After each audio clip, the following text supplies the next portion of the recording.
Okay, hello. It's been a crazy week, right? So let's just recap what we saw last time right here, and some important classic series I just wanted you to have. It's all in a table in your book, which is easy to find, but I wanted to be able to at least have you see it here while we're talking about it too. So got this all written up ahead of time. Remember, we've got the Maclaurin series for a function f of x, and it's just a power series where the coefficients Cn are chosen in a very specific way. The nth derivative of the function evaluated at 0 divided by n factorial, right? And the Taylor series for a function f of x expanded about in some point A is just a generalization of this, where instead of being stuck at guaranteeing convergence at 0 and wondering how far away from 0 we can go, we picked any particular point A that might be useful in a problem. Maybe 1 is important for A, or maybe square root of 3, who knows.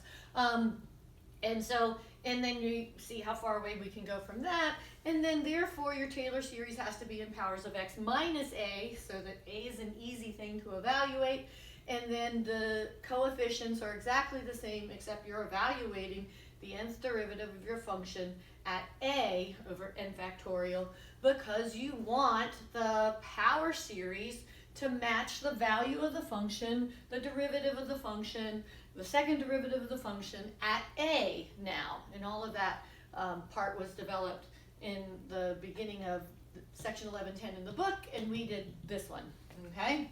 So you would see both. All right, so with that, we now have these power series that take, some of our most basic and elementary functions and turn them into infinite series of power functions, right? Constants times x to a power, okay? So here are the big ones that usually get derived. This one for e to the x, here's this guy. We're going to just do this real quick in just a sec anyway. But we've seen him before, right? This is a homework problem back in section 11.8 or 11.6, one of those two. And this guy is super important, and he's e to the x, right? And e to the x is just then, this is saying that e to the x is the same as 1 plus x squared over 2 factorial plus x cubed over 3 factorial plus on and on forever, right? Forever. That one is developed in example 1 in your book, so make sure you read that. The one for sine x is developed in example 4 in the book. For sine x, you'll see that we only have odd powers of x. So when you start taking those derivatives, derivative of sine is cosine, derivative of cosine minus sine, right? Okay. Then the derivatives work in such a way so that when you evaluate at 0, the coefficients of all of the even power terms end up being 0, right? And they then go away, and so you only get left with these odd guys. The sine x is an alternating series with odd powers and odd factorials in the denominator, right? Remember, sine is an odd function, so it makes sense that it would be represented by polynomials, right? Power functions that only have odd powers, yeah? Cosine, an even function, this is one of your homework problems, right? So the development here is very similar. Again, try to write more things out, kind of like we did when we did our problem. And hopefully what you'll see is, in that case, the coefficients of all the odd powers of x end up being 0. And so this is a nice convenient way to write the series where you don't have any odd terms, right? And so then we can keep writing it from n equals 0, because we have even guys. So make sure you see how that works out. Also an alternating series with even powers and even factorials. Geometric series, right? We talked about this one last time, and you verified, right, that this really was the Maclaurin series for 1 over 1 minus x. Last lecture, we derived this one for natural log of 1 plus x, okay? So this is probably the hardest one to derive, which is kind of why I wanted to do it in class. And so we saw that develop right before our eyes. The binomial series is another classic one that gets used a lot. See example 8. Example 8 develops that for you. And then this one for inverse tangent is the only other one in table 1 that are kind of the big classics. And that one is a little hard to develop directly. If you think about it, you know, taking derivatives, derivative of inverse tangent, what is it? Derivative of inverse tangent is x, good, 1 over 1 plus x squared, right? Now you got to take the derivative of that. Well, so you're either going to use quotient rule or chain rule, but in that chain piece, right, you're going to get a 2x up there in the numerator, right? When you take the derivative of the stuff, and then you're going to have a full-blown quotient rule, and then it's just going to keep getting uglier and uglier, yeah? Okay? And so for that problem, to come up with this nice simple series, you can go look in section 11.9 and see example 7 and 1 where they develop this guy, and you kind of see some more of the power of power series, right? So one thing about power series is that it reduces like all functions to polynomial-like functions, right? And polynomial calculus is not so bad, right? Okay? If all you ever had to do was be able to take the derivatives of things like this or integrate things like this, life is good. We got a power rule, yeah? Power rule was awesome. It's when we started introducing all these other functions, right, that there's all these rules to remember. So that's one cool thing that we don't have time to explore about Taylor series and Maclaurin series, is that we can exploit the power of power rule and calculus to avoid a lot of things that make calculus more difficult for some functions, like e to the x, sine x, cosine x. All right. Anyway, that gets used quite a bit, but we have no time to go into that. What else do we want to mention here before we move on? A couple of things. So these guys, right, these three above the green line, right, these three all have infinite radius of convergence, okay? That means they converge from, their interval of convergence is minus infinity to infinity, okay? You should be able to justify that with ratio test, right, for any of those guys. That's awesome, because then you never have to worry that you're at some x where this equality won't hold, okay? As we saw with this guy, right, the radius of convergence was 1, and then we had to pay attention to the endpoints. The rest of the guys, same thing, so you can look at your, look at that chart in your book, okay, to be aware. These guys, you have to be a little more attentive to what x's you're putting in, okay? So let's just quickly look at where this guy comes from, just because, you know, that's a classic as well, right? So let's do this for f of x equals e to the x, just to make sure we all see where it comes from. Everyone should see this, right? Everyone should see that as an example, and everyone should see that. You're going to do it for homework. Okay, and so here we are. We have f of x. What do you do when you're doing Maclaurin series, right? You start taking derivatives. So what's the derivative of e to the x? Ah, yeah, e to the x. We love e to the x, right? What's the second derivative? E to the x. Yeah, you're screaming now. What's the third derivative? Awesome, e to the x, right? So what is every derivative of e to the x? E to the x. That's awesome, right? Okay. Now, just to save myself time and make our, well, I guess that doesn't make sense. We're not going to do that. Okay, let's try this again. Then what do you do? After you take a bunch of derivatives, what do? You evaluate at 0. So what's f of 0? E to the 0, which is 1. So what's f prime of 0? E to the 0, which is 1. Da, da, da, da. What's the nth derivative of e to the x evaluated at 0? E to the 0, which is 1, right? So the derivatives are all 1, right? Evaluated at 0, right? Okay? So make sure you notice the difference between this and this. This is a function. This is a number, right? These are numbers. They're not functions of x, right? Your function of x is right here. So what do I get when I plug this in? 1 over n factorial times x to the n, and that is our guy, e to the x. Yeah? Okay? So, yay, we're good, right? We see where that guy came from. We love that. And now this is our infinite series. There's also some super cool connections between these guys, but we don't have time to talk about that either. But what are we going to talk about now? We're leading into section 1110, where we're saying, okay, so let me erase this piece for a sec. So what is another use for these power series and Taylor series, okay? In addition to some of the things that we saw, where once we know, right, a series, then we could, like, for example, what is e squared? 1 plus 2 squared over 2 factorial plus 2 cubed over 3 factorial, right? So if we had the series, hey, what's 1 plus 2 plus 2 squared over 2 factorial plus 2 cubed over 3 factorial? What is that? What does that sum to? Oh, I don't know. Hey, wait, look, I recognize. Hey, that's just e squared, right? Okay, because all there is a 2 in the x spot, yeah? Okay, now if it was written like this, right, so 2 squared over 2 factorial is just 2, right? And 2 cubed over 3 factorial, that's, right, 8 sixths. 8 sixths is 4 thirds, right? If it was written that way, then you might have to do a little more work to realize it's the same, yeah? Okay. Anyway, it allows us to sum lots. These guys allow us to sum lots and lots and lots of series for specific numbers when we plug in a specific number for x. Yeah? Does that make sense? What else is super cool about these things? So suppose I want the series for e to the x squared.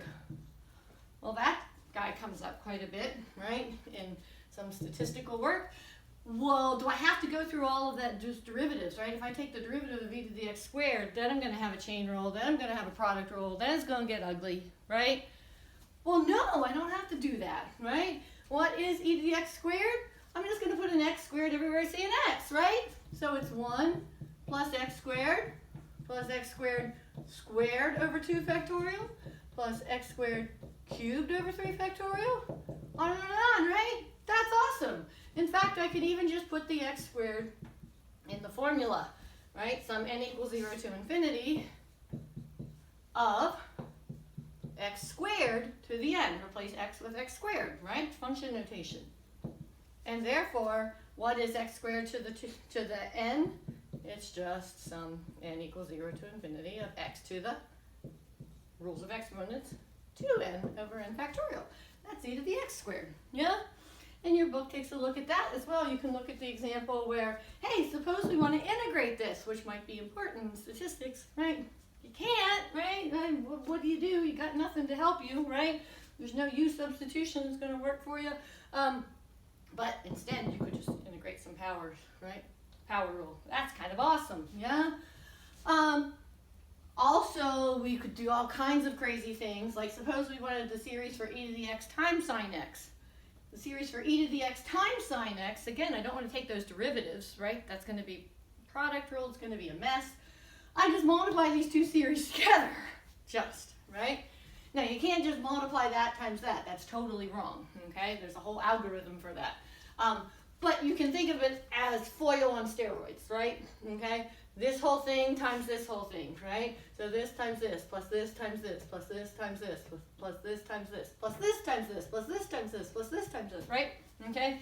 And you work it out. There's some examples in your book for how to create more series. So once we have these series, we can evaluate them at all kinds of crazy places to get series for other things that we want. Like what would e to the minus x be? 1 minus x plus x squared over 2 factorial minus x cubed over 3 factorial, right? Because the minus, when you had an odd power, would turn negative. Yeah?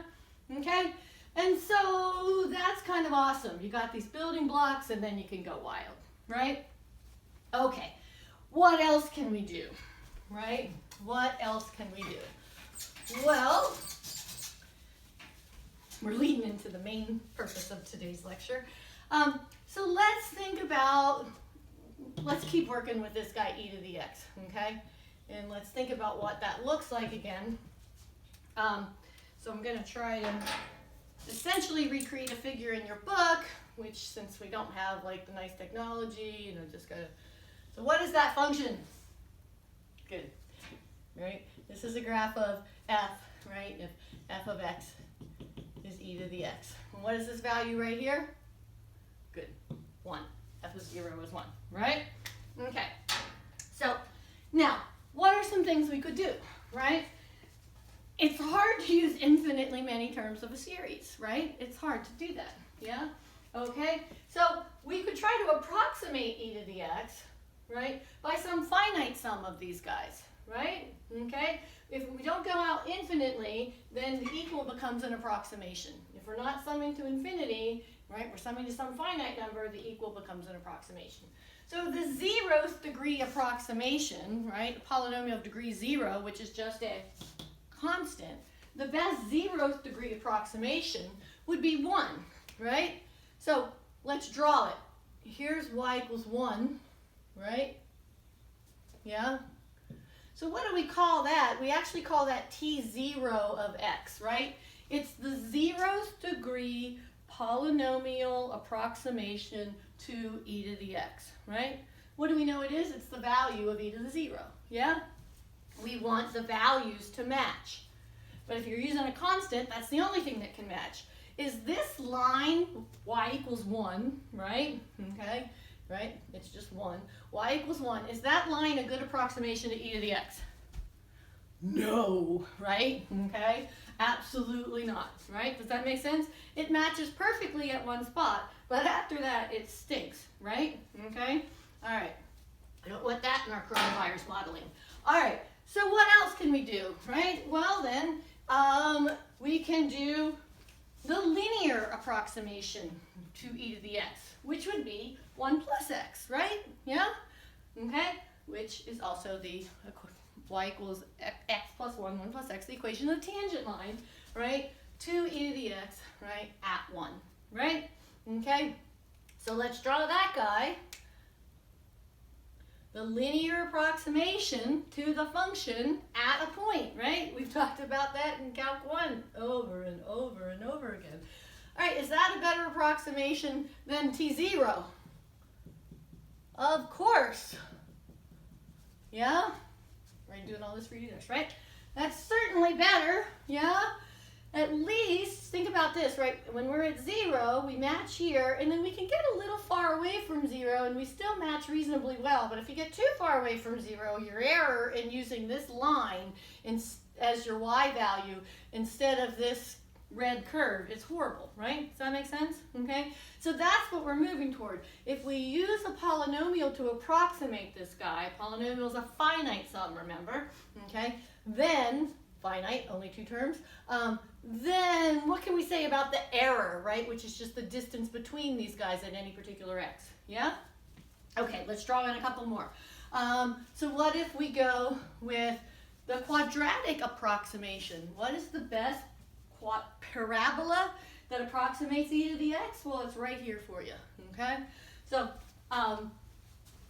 what would that guy look like? That guy would look like this. Parabola kind of looks like that. Okay, so that's our parabola. This is our T2 of x, which is just 1 plus x squared over 2 factorial, 4, which is just 2, for e to the x, right? Okay, this is basically figure 1 in section 1110, so you can look at that too. Okay, and the parabola will look a little bit better. Anyway, so is the blue curve a little bit better than our black tangent line as an approximation to this guy further? Absolutely, right? Okay, it hangs with red a little bit longer. And therefore, and you know what? Look, it hangs with red a little longer this direction than it does that direction, right? And so that's saying, like, depending on where we're trying to approximate, the error can be different, right? Okay, it's not just how far away you are, right? From the place that you were centered about. All right, well, that's awesome, right? It's a better approximation, but now you're nonlinear, right? Down here, if you replace e to the x with 1 plus x, then life is great, because life is linear, yeah? Okay, well, but life isn't generally linear, and so you have to know something about the error for when you stop your approximation, so that you know whether or not what you're doing makes any sense, okay? Engineers use this approximation all the time. Sine x is approximately x. cosine x is approximately 1. They do that all the time, engineers, right? You better know why. You know why. But you better know something about the error in whatever it is, the thing that you're calling x. And you better make sure that whatever that x is small enough that that approximation is legit, or else whatever you're basing that on is totally bogus. Okay, anyway, all of these approximations get used all the time. 1 over 1 minus x is 1 plus x, right? The linear approximation. But you got to know something about the error, and that's where we're heading right now. Let's draw in one more, just for fun. So the cubic, right? If we go the whole way out, right? Then our cubic kind of looks like that, right? This would be our T3 of x. And you kind of see, okay, that again hangs with the red curve a little bit longer, or at least it should, okay? If you look at the actual figure. And so the question then becomes, if we sort of stop, right? If we stop, this guy is called, we'll call, this is T3 of x, right? Then what is everything else called? Well, the whole rest of it would be the remainder, R3 of x. The remainder is infinitely many terms, right? Infinitely many terms, right? And so that's a problem. This is finitely many terms. That's easy to do. And infinitely many terms is hard to get a handle on. So our question then becomes, in general, not just for e to the x, but for general Maclaurin series, we'll do it for Maclaurin because that'll be simpler than Taylor. You can look in your book for Taylor, which is just expanded at a instead of 0. Can we get a handle on how big this error is? And again, let's think one more time about how this gets used. Thankfully, in our class, we banned calculators, right? We're not calculator dependent. We don't pull them out every time we need them or think we need them, right? But when you did, okay, like, and you typed in things to evaluate sine and cosine and all that, or e to something, how does your calculator know trig?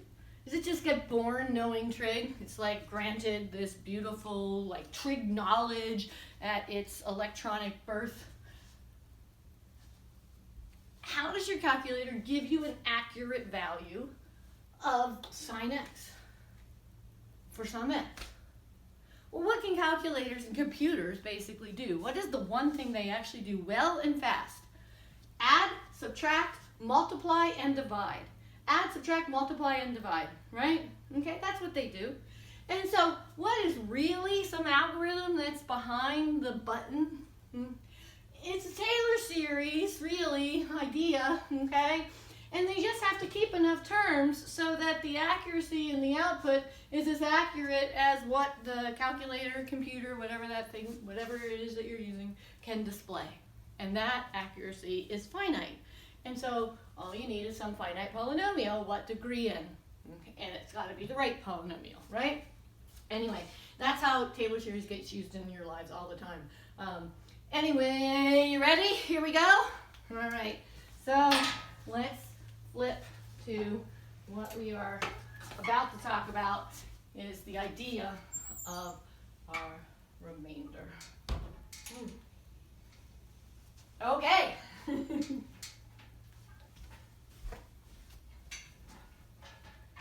So, let me just double check the camera is working and centered. Yes, reasonably enough. So here we are with our, this is mostly in section 1111, is the Taylor remainder term, which we just talked about, how to bound the error, right? When we use a Taylor polynomial, right? A finite approximation to the infinite series, right? Okay? So again, we'll just keep it stuck. We'll keep what we do down to Maclaurin series, and you can generalize yourself and look at the book to Taylor series. Maclaurin just means the powers are in x minus 0, right? Okay? Instead of x minus a, right? So it's x squared, x cubed, instead of x minus a squared, x minus a cubed, right? The Maclaurin series is just a power series, right, with coefficients, just like section 11.8, but the coefficients, as we derived last time, have a very specific form, okay? That's how we came up with all of those series on the reverse side of this board. Okay, so let's put that in for our C's, right? So what is our f of x? C0 is f evaluated at 0. This is a constant. Remember, you evaluate a function at a number, what comes out is a constant, right? This is not, these aren't, f prime of 0 is a constant. It's not a function. There is no x in there, right? Okay? So, C1 is f prime, C2 is f double prime at 0 over 2 factorial, C3 is f triple prime evaluated at 0 over 3 factorial, on and on and on, right? And so we're not afraid of this notation anymore. This we recognize as a Maclaurin series, right, which is just a power series expanded to about 0 that represents this function. We're going to more justify a little bit of that equality. Why would this series, even wherever it converges, still be equal to this function? Okay? Make sense? All right. Here we go. So, let's see how many pages beyond where we were. Let's see. Okay. All right. All right, so what we had done before, so what we just said is we could add up a finite number of terms, right? So let's say f of 0 plus f prime of 0 times x, right? It's f double prime of 0 over 2 factorial. And let's stop, right, at some specific n, okay? So the nth derivative evaluated at 0 over n factorial times x to the n, okay? And then let's add, so what is this guy? This guy is just our guy, the nth degree Taylor polynomial, what we just talked about. What is it? It's the sum n equals 0, sorry, k equals 0 to n of the kth derivative 0 over k factorial times x to the k, right? When k is 0, we have this guy. When k is 1, we add that guy. When k is 2, we add that guy. And we keep adding the whole way out till k is n, and that's where we stop, right? That's the nth degree Taylor polynomial, right? And for us, right, and we're expanding about a equals 0, right? So it's really an nth degree Maclaurin polynomial. But we'll just stick with the same notation of the book with t sub n, okay? So that's that piece. And then what's left? Well, what's left is adding, right, the infinitely many more pieces, right? And so now we want to sum from k, if we summed here from k equals 0 to n, right? And we need to add the infinitely many more. What's the next thing that comes after n? Good. This should look familiar to you guys. We've done this before, right? N plus 1 to infinity, right? Of all the rest, right? And so that would be k is 0, k factorial, x to the k, right? That's all the rest. And what do we call all of the rest? The remainder, right? Okay, so this just does in general what we were doing on the previous guide for e to the x with n equals 3, yeah? So the remainder is an infinite series. Ugh. Infinite series are hard, right? They're hard to get a hold of, right? And so now, let's see, let's just write this equation way up here again.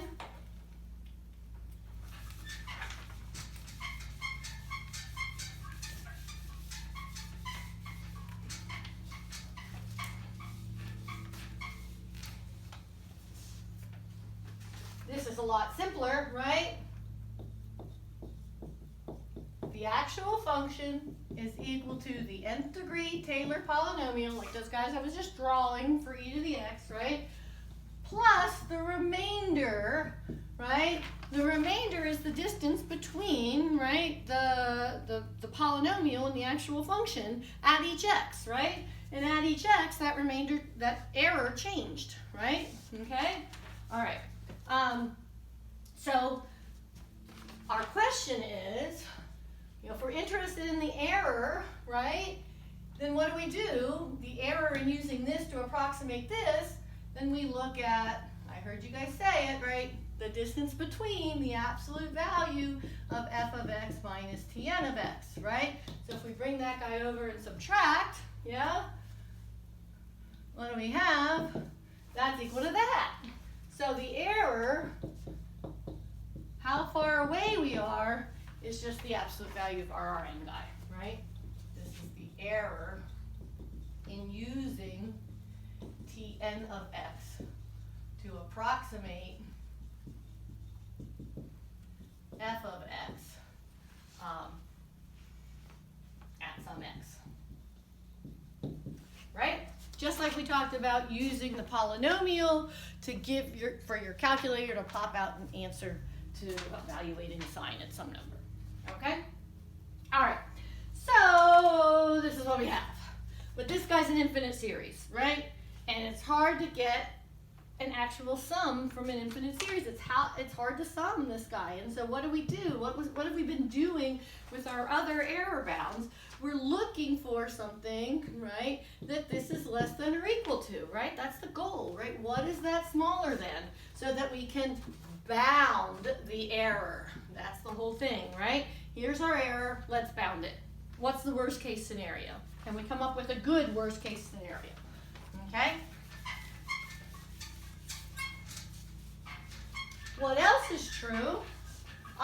So what I was talking about, when we create these Taylor series and Maclaurin series, they're an infinite series, right? We can use ratio test or root test to test further interval of conversions to see where those series converge. But there's really nothing, you know, that would guarantee that that series is actually equal to the f of x for those values.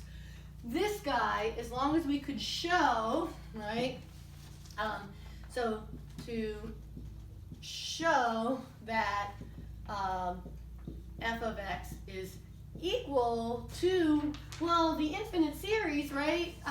The infinite series is just the limit as n goes to infinity of the nth degree Taylor polynomial. To show that those guys are equal, we need to show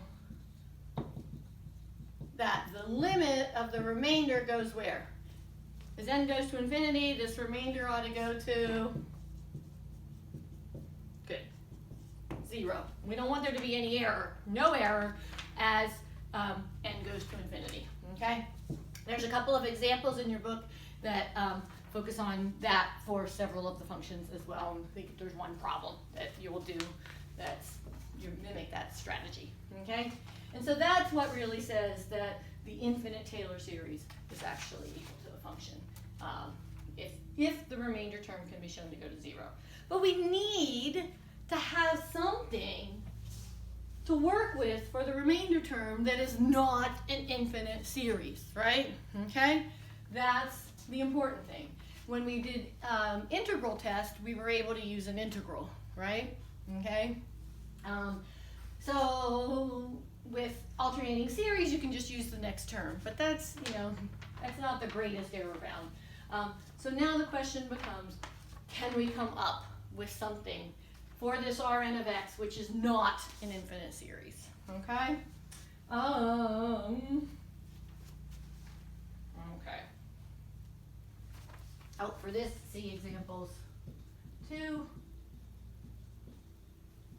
and the end of example 4 in your book. Okay? So we need some help.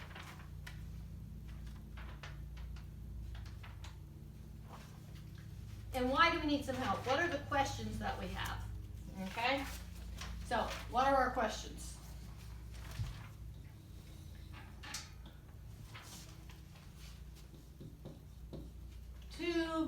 main types of questions we ask.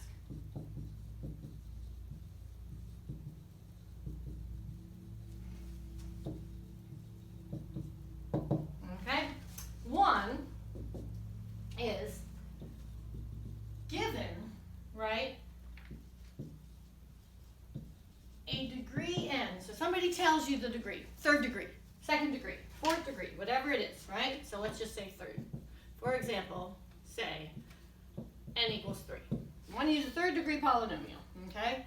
So given a degree n for the Taylor series or Maclaurin series, bound the error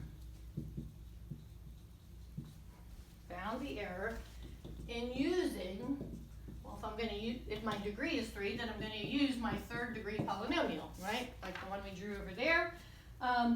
In using T3 of x to approximate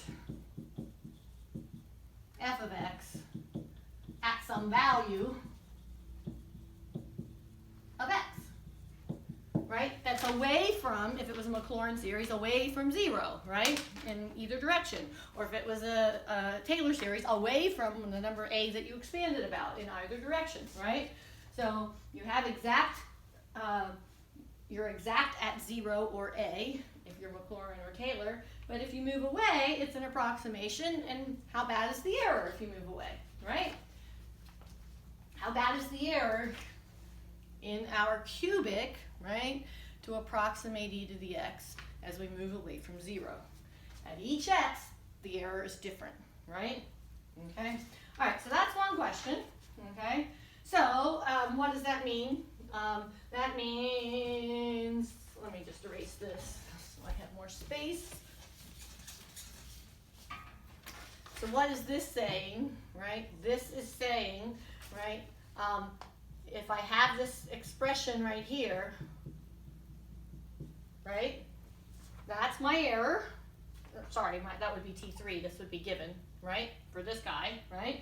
That's my error. What do I know it's equal to? It's equal to R3. R3 is an infinite sum, right? Sum from k equals 4 to infinity. Yeah? What is that smaller than? That's what we're asking in this case, right? Okay? The second question of the typical questions we ask is, you're not given a degree n, your goal is to find the degree n, right? So find, right, n such that, and this should look familiar to the way we've done other error bounds, right? Find n such that you can pick the right degree Taylor polynomial, okay, the nth degree, so that that Taylor polynomial will approximate f of x to within some error tolerance, right? Within some given needed error tolerance, like the calculator problem. Within some given, right, we'll just say needed, right, error tolerance.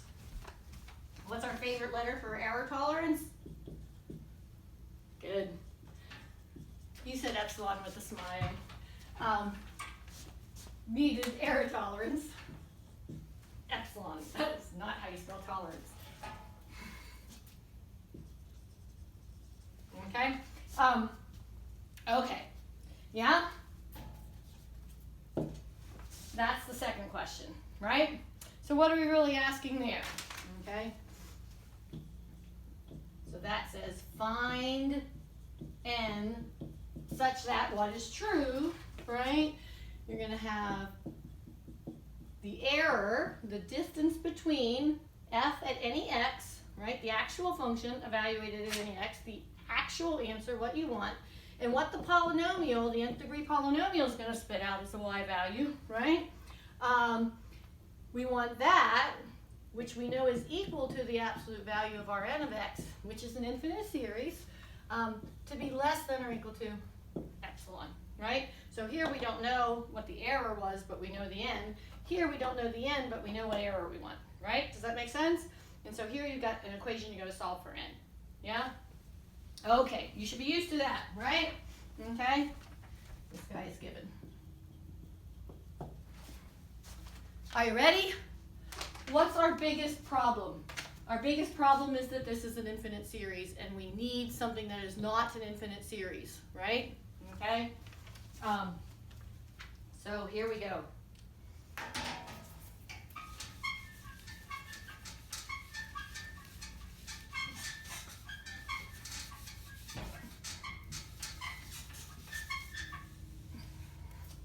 Now, normally in a regular semester, I've got a 5-page handout that we would sit around in class in groups and we would work through, and you would be filling in all the super cool, fun mathematical details that eventually, after 5 pages of work and multiple uses of Rolle's theorem and fun calculus recollections, we would come up with what we're about to write down. Sadly, we are not able to do that this semester. So I apologize to you for that.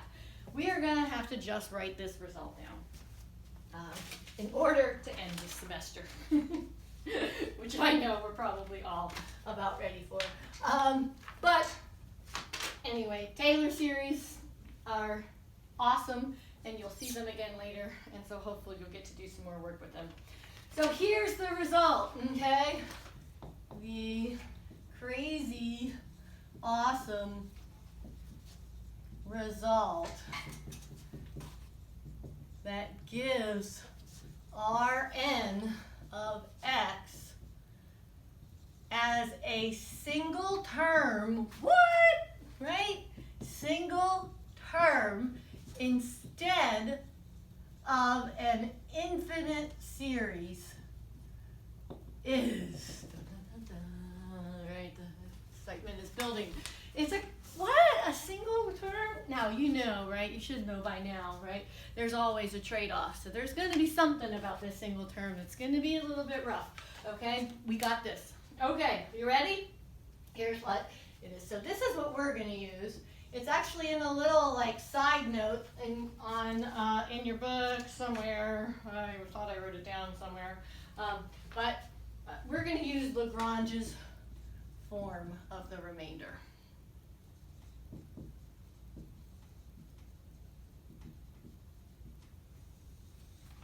Lagrange's form of the remainder, right? This enters to save the day.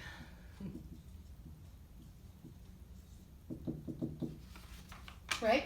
Okay, so let's save the day. Okay, we're going to stick with writing it in the Maclaurin series version, right? So our A is going to be 0. Okay, so in Maclaurin series version,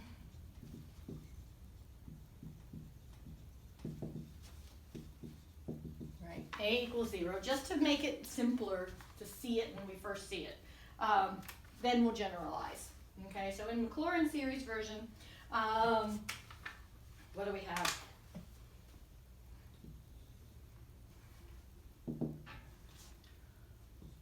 Rn of x is equal to, you ready for it?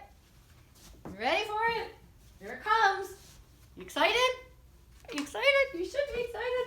Okay, you ready? All right.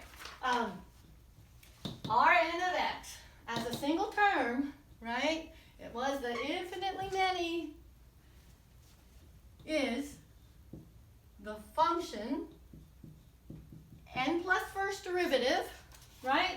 So that's the next derivative after you stopped with the Taylor polynomial, right? Because the nth degree Taylor polynomial, its last coefficient has the nth derivative of f evaluated for Maclaurin at 0 divided by n factorial, right? Okay?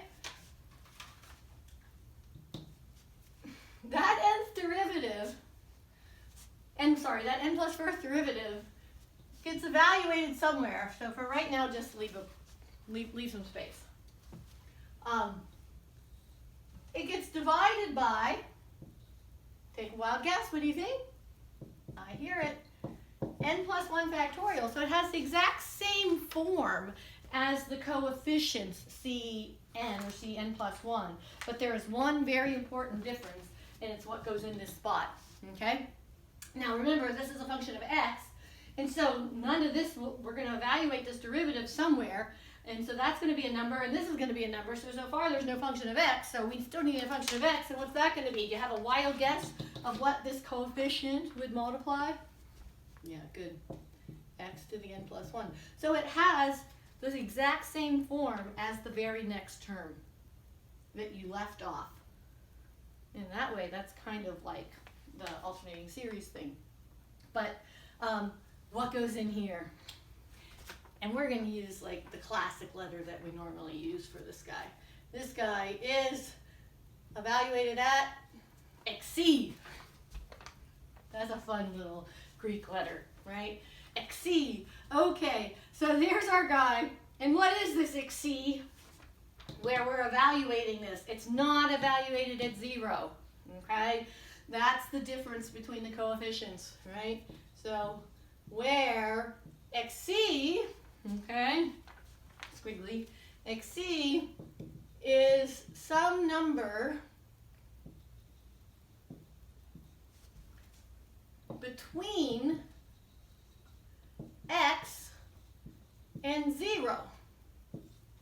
Remember, why 0? Because we're doing Maclaurin. That's what we expanded about. So for Taylor, instead of a 0, this will be an a, right? For Taylor, instead of x to the n plus 1 will be the quantity x minus a to the n plus 1, right? Okay, so remember, 0 is where we expanded about, and x is where we're trying to evaluate, right, and understand whether how far away our approximation is. So x is, you know, some distance away from 0, right? It might be to the right of 0, it might be to the left of 0, you don't know, okay? Where is xc? xc is any number in between, right? So xc can be any number in between here, right? Okay? So it can run, so xc really depends on x, right? As x changes, xc changes, right? Okay? So, you know, is x on the right of 0? Then xc is between 0 and x, right? So you would say 0 less than or equal to xc less than or equal to x, right? But if xc is on the left of 0, or if x is on the left of 0, then it's x is less than or equal to xc less than or equal to 0, right? So we can't really write an inequality because we don't know whether x is to the left or right of 0. And the same would be true for a, okay? All right, so what in the world, okay? What in the world, right? Well, let's erase this and then see how we're going to deal with this.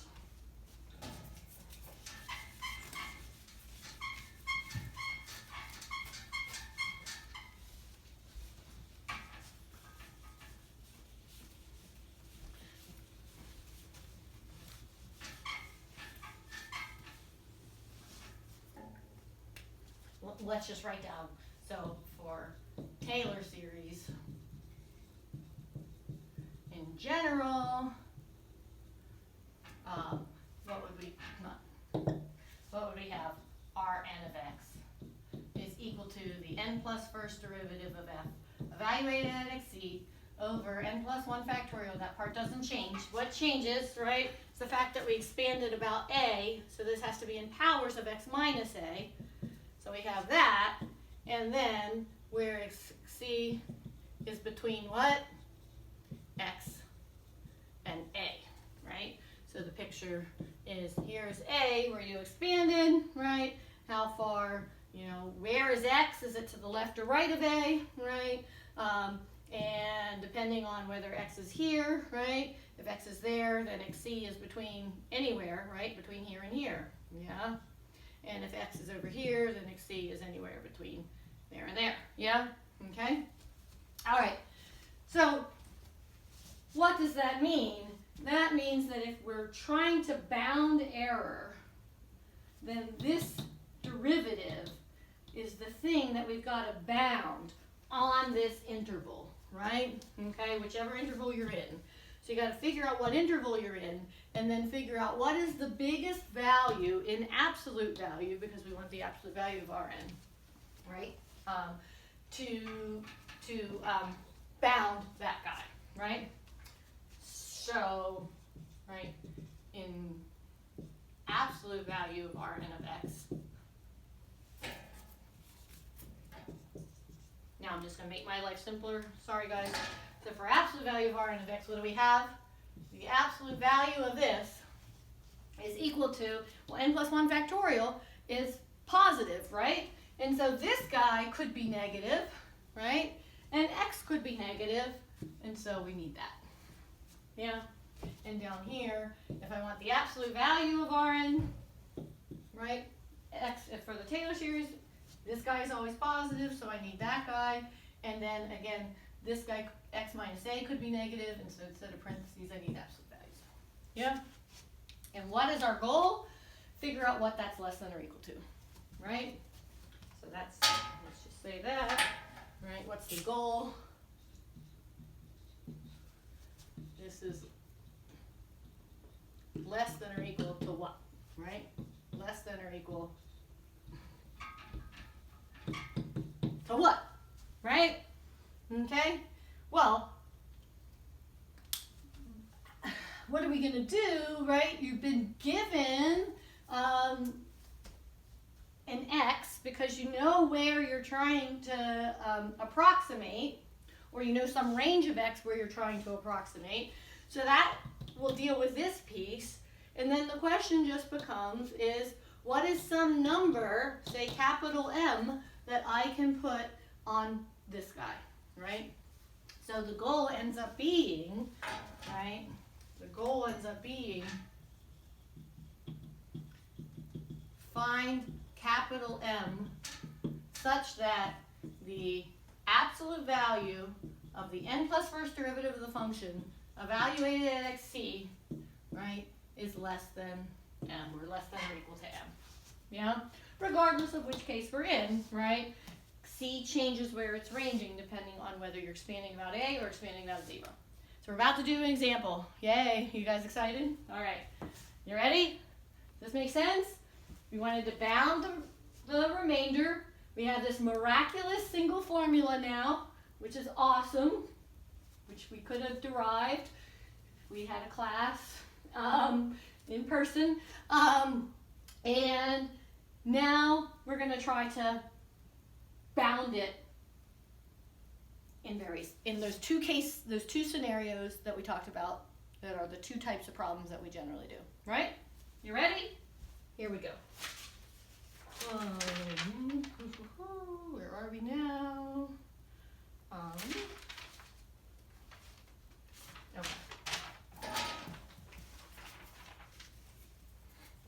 Alright, so I'm going to erase this.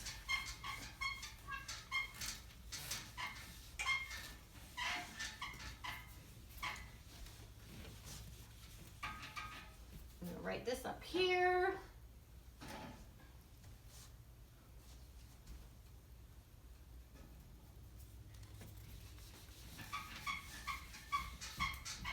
So what's our goal, right? Our goal is this is less than or equal to some number m over n plus 1 factorial times the absolute value of x to the n plus 1, right? For xc between x and 0, right? Yeah? Okay. So where are we going? Which direction? Yeah? Let's do the first specific example. Back to our original example that we were working with yesterday, right? Okay. And again, what is the m? The m is a bound on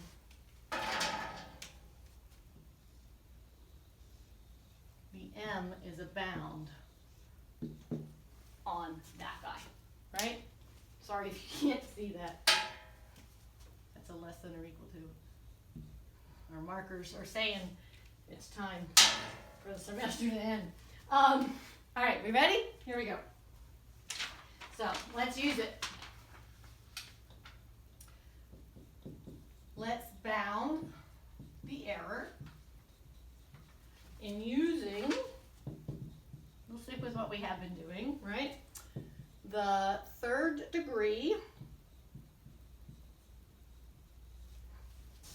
Maclaurin polynomial to approximate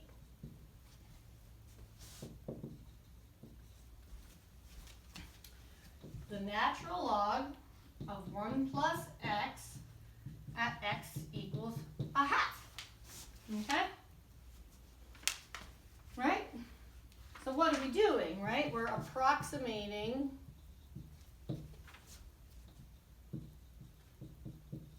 what?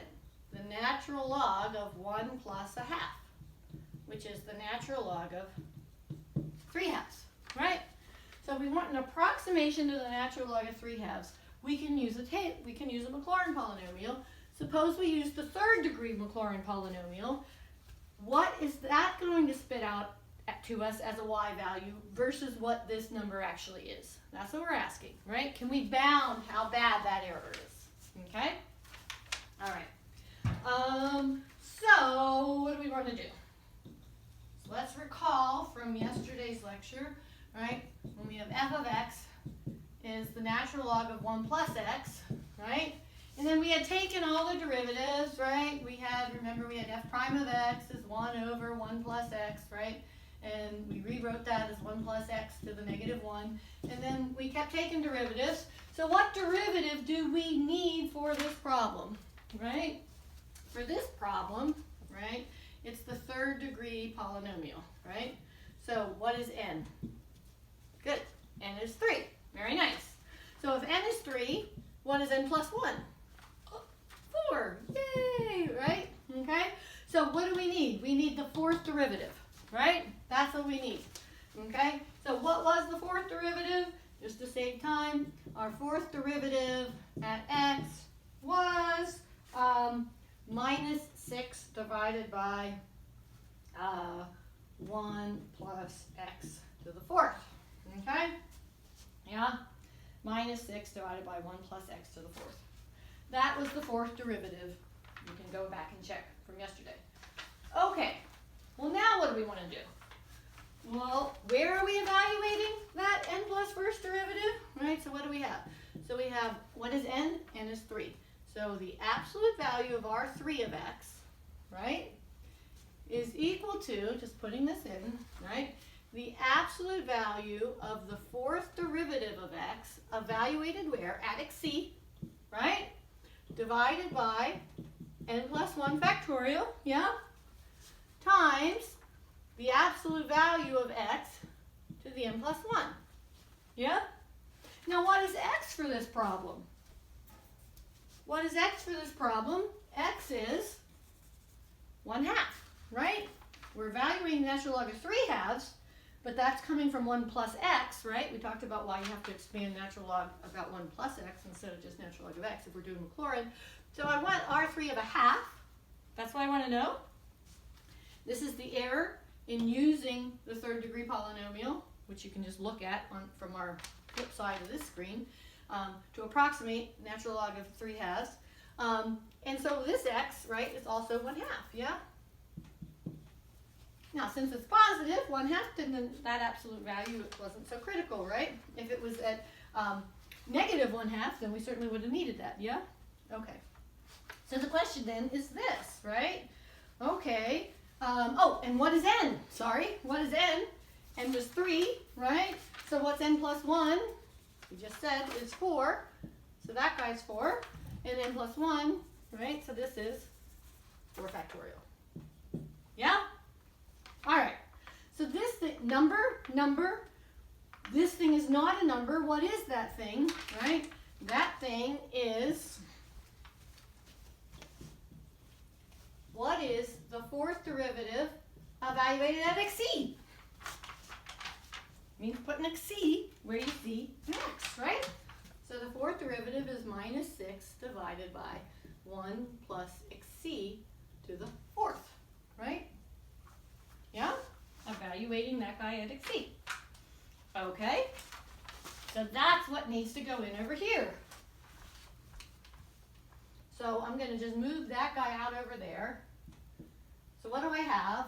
I've got the absolute value of negative 6 divided by 1 plus xc to the fourth. Yeah? That's that guy. That's just this piece, right? And then I'm going to multiply times, what do I have here, right? 1/2 to the 4th. And I'm going to put the 4 factorial down there, right? Because those guys are all constants, right? This guy is not a constant. I need an m for this guy, right? That's my m, okay? I need to bound this. I need to say this is less than or equal to m times that stuff, right? So let's just write that, m times 1/2 to the 4th over 4 factorial. The question is, what is m, right? What is m? Okay? So let's look at that. Well, let's draw our little picture again. We expanded about 0, this guy. We were going out to a 1/2, right? That's an x. So where does xc live? Xc lives in here, right? So what do we want to do? We want to bound, right, the absolute value of the 4th derivative of xc, right, evaluated at xc, which is the absolute value of -6 over 1 plus xc to the 4th. We want to bound that for, now that we have it as an x and our 0, now we can say for 0 less than or equal to xc less than or equal to 1/2, right? Because we know x is to the right. Yeah? Okay? So that's what we want. Well, let's look at this thing. The absolute value of -6 is 6, right? This is positive. So this is equal to 1 plus xc to the 4th, right? Okay, that absolute value is equal to that. So now the question is just, for xc in this range, what is the biggest this fraction could possibly be? If xc is between 0 and a 1/2, what is the biggest this fraction could be? You guys know? What value of xc in there will give us the biggest final result? Good. If we use c equals 0, right? Because since this time the xc is in the denominator, right? The bigger this denominator is, the smaller this fraction is. And we want to say what's the biggest this fraction can be. The biggest the fraction can be is the smallest the denominator can be. And the smallest the denominator can be is 1, right? So this is less than or equal to 6 over 1 plus 0 to the 4th, right? Which is equal to 6. So this is our m. Yeah? This is our m. And so now we're down here. And so we got that. 6 times 4 factorial. And maybe just for good old time's sake, we'll just start going up, right? Times 1/2 to the 4th. We can figure that out, right? So 4 factorial is 4 times 3 times 2 times 1, right? Yeah? And 3 times 2 and 6, we're good, right? So what do we have? 1/4 times 1/2 to the 4th, or 1 over 2 to the 4th, right? Yeah? Right? Which is 1 over 2 to the 6th, or 1 over 16 times 4. Good. 64. Yeah? Are we good? Okay? So let's see. What are we guaranteed? We're guaranteed that if we use the 3rd degree Maclaurin polynomial to approximate natural log of 1 plus x at x equals 1/2, that the result is within 1/64 of the actual answer. Now it might be closer, but you can at least guarantee that it's no worse than 1 over 64. So if you need it to be closer than that, then you need a higher degree polynomial. Yeah? So let's go to that question. What degree polynomial do you need for a specific error tolerance? You guys ready? Here we go.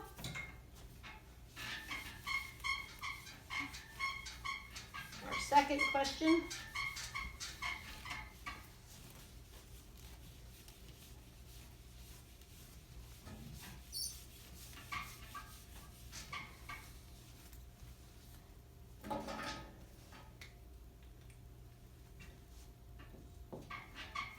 All right. The second typical question is,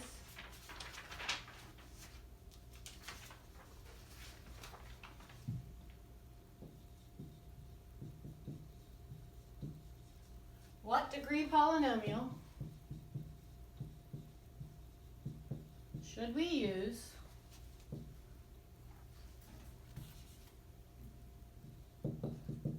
such that the nth degree Taylor polynomial approximation, right?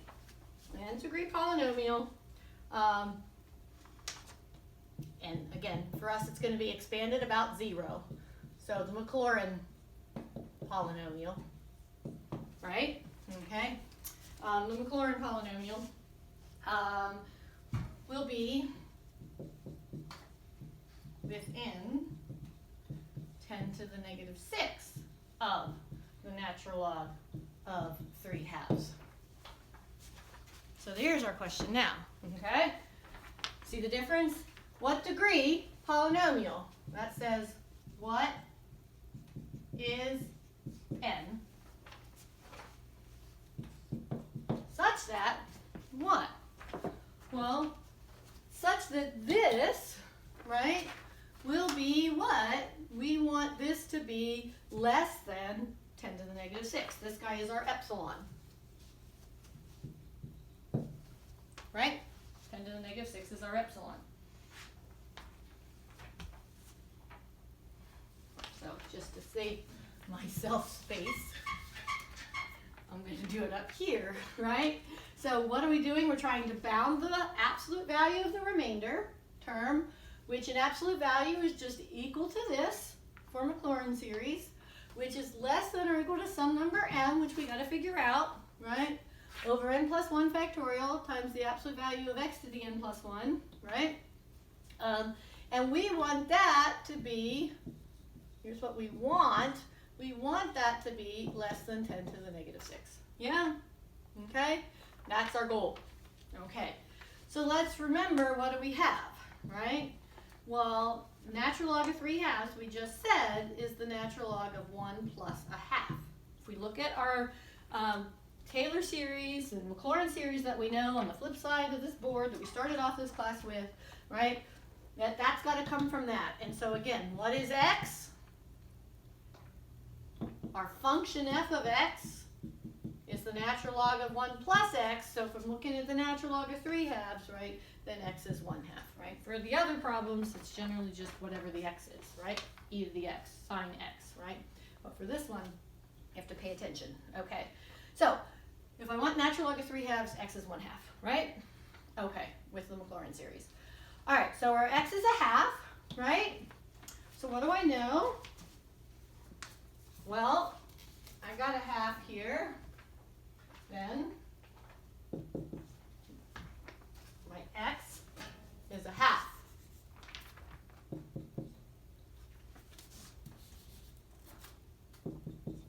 Yeah? Okay.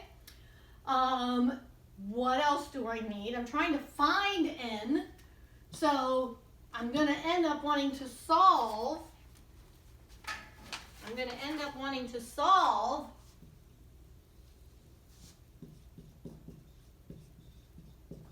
This for n, right?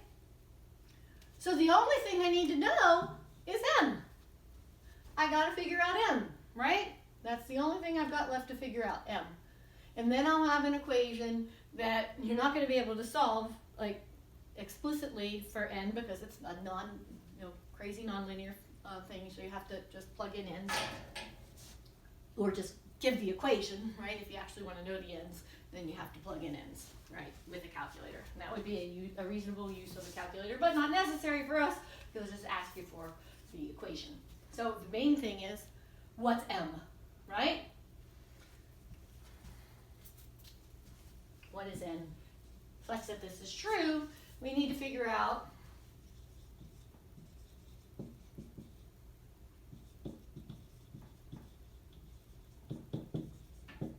m. Okay? What is m, right?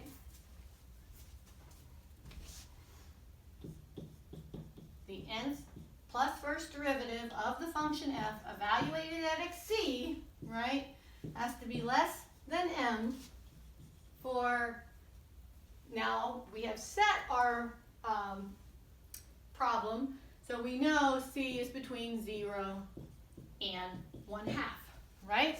Just like we did before, okay? Because our x is on the right of 0, yeah? So we can now say that. So now what do we need? We need the n plus first derivative, right, of this function, yeah? Boy, it's really awesome that last time when we did the Taylor series or Maclaurin series, when we computed all the coefficients and we took all these derivatives, right, we eventually came up with we saw a pattern. We said we didn't really need the nth derivative pattern in x. You just kind of needed it for the nth derivative evaluated at 0. But if we're going to do remainder stuff, then you need the nth derivative pattern for x. And so what did we discover? That the nth derivative of this function, we had a nice little formula for the nth derivative of this function, so that we don't have to take, you know, every derivative in between. We can just say what the nth derivative is. Anybody? Anybody? Anybody? See it in your notes? Right? Well, we're here, so I'll just write it down. It's -1 to the n plus 1 times n minus 1 factorial times 1 plus x to the minus n. That was the nth derivative. You can go back and check that in your notes, okay? Okay, this is the nth derivative evaluated at x, right? What do we want? We want the n plus first derivative evaluated at xc. Before you evaluate a function somewhere, what do? You take the derivative, right? Okay, so you need the function before you take the derivative. So let's see, what would the n plus first derivative at x be? Well, that means I put an n plus 1 everywhere I saw an n, yeah? Okay, so I put an n plus 1 where there was an n, this becomes an n plus 2, right? If I put an n plus 1 where there was an n, then this n minus 1 factorial becomes n plus 1 minus 1, which is just n factorial, right? Times 1 plus x to the minus n, so it would be minus, in parentheses, right, n plus 1. So there is the n plus first derivative, because we had found a general formula for the nth derivative, yeah? Okay, so now what? Now we evaluate that guy at xc. Well, that's not so hard. Now we change all the x's to xc's, right? Yeah? Very nice. Now what do we want to do? We want to look at the absolute value of that. Okay? So I'm going to erase this. Sorry, guys. I'm just going to put that guy right in here, right?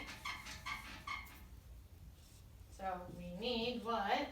I'm not going to do anything. It's -1 to the n plus 2, right? Times n factorial times 1 plus xc to the negative n plus 1 in parentheses, right? That's the n plus first derivative. We're just slapping absolute values around it. Yeah? Ready?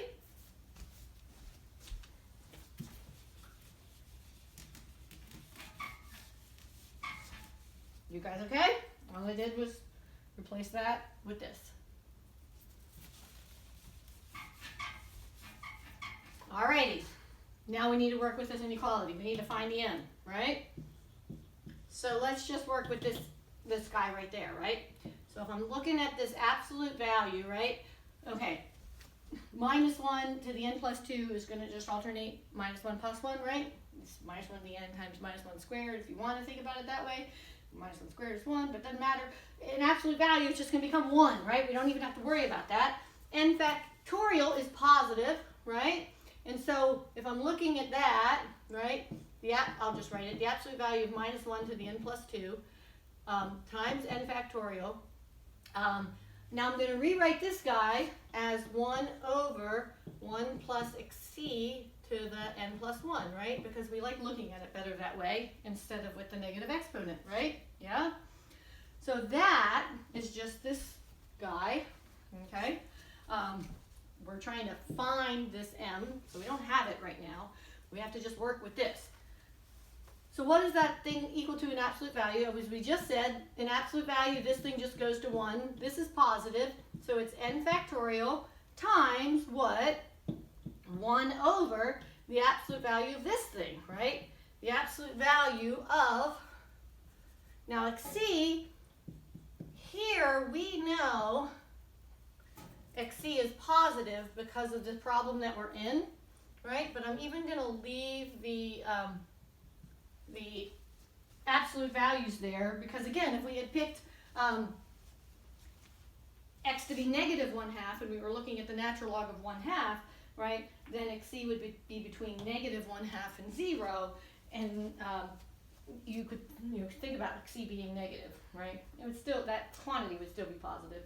But anyway, don't forget that the xc could cause things to be negative, okay? So you can't just drop absolute values. All right, so here we are. That absolute value is equal to that, and now we're at the exact same game we were at before, all right? So we want to figure out what is this smaller than or equal to for what?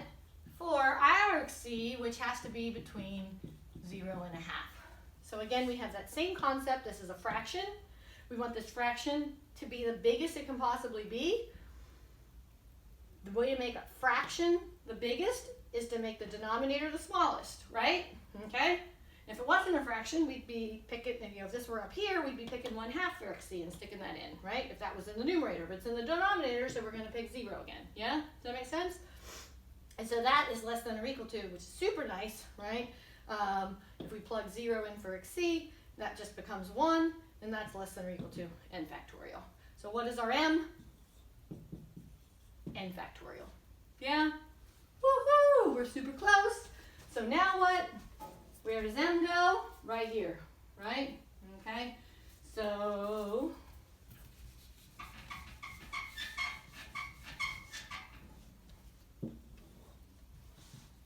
what do we know?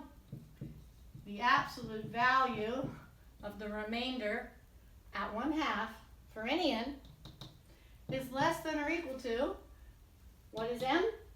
N factorial, divided by, we like that, right? N plus 1 factorial times 1/2 to the n plus 1, right? We want that to be less than 10 to the negative 6, but let's simplify this first. Does this simplify n factorial over n plus 1 factorial? It indeed does, right? What does it simplify to? Good. 1 over n plus 1, right?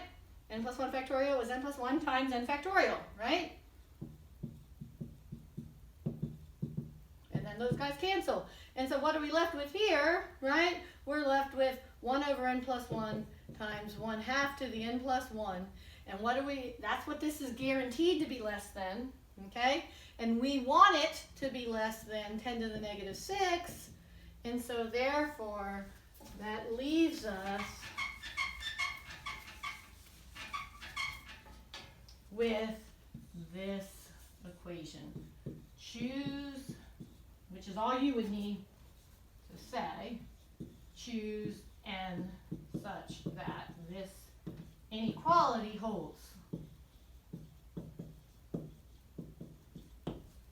If you want to experiment with a calculator to figure out what you need n to be in order for that inequality to hold, n needs to be 15. Okay? 15.